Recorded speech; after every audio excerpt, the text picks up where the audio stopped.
ये सारी चीजें नहीं हैं और सड़क पर प्रधानमंत्री की झलक पाने के लिए इतनी भीड़ है जिसमें बूढ़ी महिलाओं से लेकर छोटी बच्चियां और बच्चे तक हैं, तो क्यों माना जाए कि यहां पर नरेंद्र मोदी जो है वो एक बड़ी जीत की तरफ बीजेपी को नहीं ले जा रहे?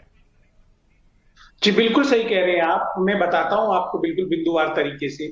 2002 से लगा के और 2017 के चुनाव तक भारतीय जनता पार्टी की सीटें चुनाव दर चुनाव घटती जा रही हैं।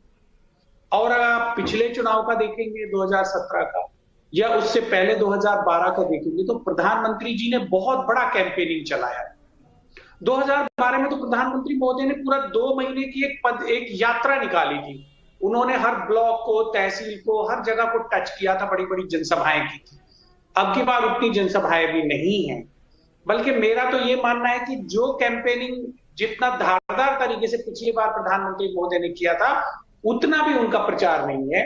रही भीड़ की बात, देखिए नरेंद्र मोदी जी देश के नेता है, भारत के प्रधानमंत्री हैं, उनके लिए भीड़ होना एक स्वाभाविक चीज है। लेकिन 2,75,000 छोटे व्यवसाय पिछले दिनों बंद हो गए जब से जीएसटी और नोटबंदी हुई, जिससे एक अनुमानित तरीके से माना जा रहा है कि कम से कम 30 लाख लोग जुड़े हुए थे। गुजरात में युवाओं की संख्या टोटल पॉपुलेशन के 70% है।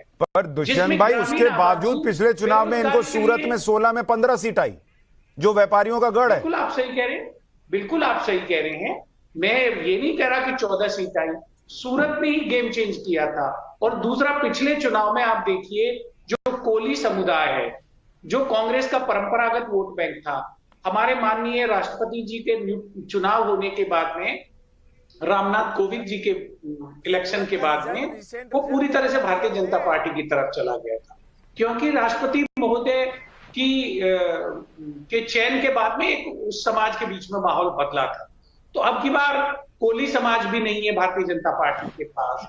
दूसरा, पर इस बार फिर सर, इसका फिर दूसरा काउंटर है कि कोली समाज एकदम से राष्ट्रपति का कार्यकाल पूरा हुआ तो छोड़ के क्यों चला जाएगा, और दूसरा कि इस बार तो आदिवासी राष्ट्रपति हैं, 15% आदिवासी वोट है इस दक्षिण गुजरात में, सौराष्ट्र कच्छ के इलाके में आदिवासी वोटर का प्रभाव है, तो फिर उधर चले जाना चाहिए आपके एनालिसिस से। आदिवासी वोट बैंक छोटू भाई वसावा की पार्टी भी ले रही है, एक हिस्सा कांग्रेस भी ले रही है, भारतीय जनता पार्टी भी ले रही है। छोटू भाई वसावा की पार्टी का जो तमाम सर्वे है उसमें एक सीट भी उनकी जीती हुई बताई जा रही है। तो मैं आपकी बात से सहमत हूं। मैं उसमें ठीक है संगीत रागी जी, अब जो दुष्यंत भाई